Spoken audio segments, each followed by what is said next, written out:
سیدنا حباب بن ارت رضی اللہ عنہ جو بدری صحابی ہیں، ایک رات نبی اکرم صلی اللہ علیہ وسلم کے ساتھ تھے۔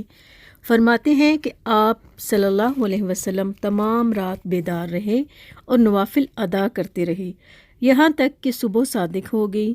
جب آپ صلی اللہ علیہ وسلم نے نماز سے سلام پھیرا تو سیدنا حباب رضی اللہ عنہ نے عرض کیا کہ اے اللہ کے رسول، میرے ماں باپ آپ صلی اللہ علیہ وسلم پر قربان، آج رات جس طرح آپ نے نوافل پڑھے، اس سے پہلے میں نے کبھی آپ کو اس طرح نماز ادا کرتے نہیں دیکھا۔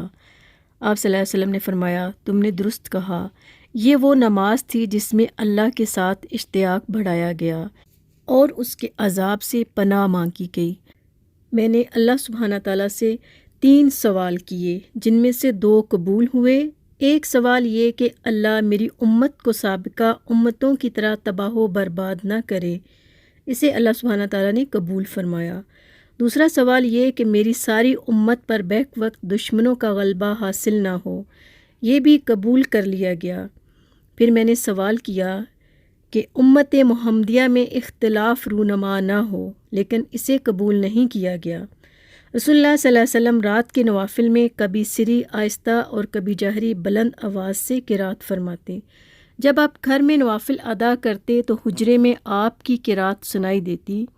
آپ صلی اللہ علیہ وسلم ایک رات باہر نکلے تو آپ نے دیکھا کہ سیدنا ابو بکر صدیق رضی اللہ عنہ آہستہ قرات سے نوافل پڑھ رہے ہیں اور سیدنا عمر رضی اللہ عنہ نوافل میں اونچی آواز سے قرات کر رہے ہیں۔ جب وہ دونوں رسول اللہ صلی اللہ علیہ وسلم کی خدمت میں حاضر ہوئے تو آپ نے سیدنا ابو بکر صدیق رضی اللہ عنہ سے فرمایا، اے ابو بکر، رات میں آپ کے پاس سے گزرا، آپ پست آواز سے نوافل پڑھ رہے تھے۔ انہوں نے عرض کی، اے اللہ کے رسول، جس اللہ سے میں سرگوشی کر رہا تھا اس تک میری آواز پہنچ رہی تھی۔ پھر آپ نے سیدنا عمر رضی اللہ عنہ سے کہا، رات میرا آپ کے پاس سے گزر ہوا، آپ اونچی آواز کے ساتھ نوافل پڑھ رہے تھے۔ تو انہوں نے عرض کی، اے اللہ کے رسول، میں سوئے ہوئوں کو بیدار کرنا چاہتا تھا کہ وہ بھی تہجد پڑھیں، اور شیطان کو بھگانے کا ارادہ رکھتا تھا۔ اس پر آپ نے سیدنا ابو بکر رضی اللہ عنہ کو ذرا اونچی آواز سے اور سیدنا عمر رضی اللہ عنہ کو ذرا نیچی آواز سے پڑھنے کا حکم دیا۔ نبی اکرم صلی اللہ علیہ وسلم کا ساری رات نماز پڑھنے کا معمول نہیں تھا، مگر کبھی کبھار ایسا بھی کر لیتے تھے۔ سیدنا ابو ذر رضی اللہ عنہ کی حدیث سے پتہ چلتا ہے کہ آپ نے ایک ہی آیت پڑھتے پڑھتے صبح کی یا رمضان المبارک کے آخری عشرے کی راتوں میں تمام شب عبادت کی۔